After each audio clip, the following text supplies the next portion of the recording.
લોકશાહી બચાવો, મત અધિકાર બચાવો ને મતનું રક્ષણ કરો।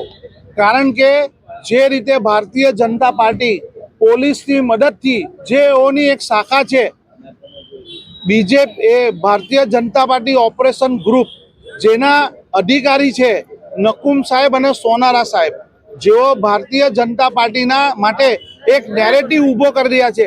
લોકોને સામાન્ય મુદ્દા છે આ ચૂંટણી અંદર, ગટર, પાણી, કચરો, રોડ, રસ્તા અને ભ્રષ્ટાચાર એવા મુદ્દા છે જેનાથી લોકો ત્રાહિમામ પોકારી ગયા છે। વરસાદના કારણે રોડ તૂટી ગયા છે, ઈ ચલણના લીધે લોકોની ઉપર ખૂબ મોટા પ્રમાણના દંડ વસૂલવામાં આવે છે, પાર્કિંગની સુવિધા, વેપારીકરણ થઈ ગયું છે, શિક્ષણનું આ વાત છે। પણ તેઓ એક માઇનોરિટી યુવાનોને પકડવાના, એને હિન્દુ મુસલમાન કરવાના એવા બધા પ્રોપેગેન્ડા કરી બીજેપી માટે માહોલ ઊભો કરવાની આ કોશિશ કરી રહ્યા છે।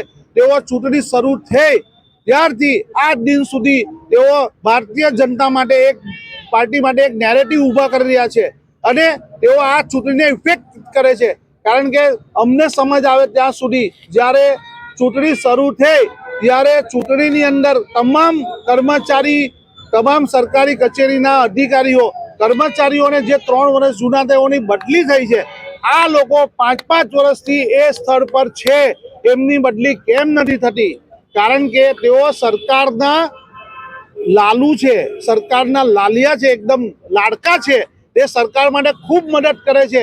સરકાર જે રીતનો માહોલ બનાવવાનું કે એ માહોલ બનાવી આપે છે, એટલે આ લોકોના મત ડાયવર્ટ કરી આપે છે, લોકોને ભ્રમિત કરે છે।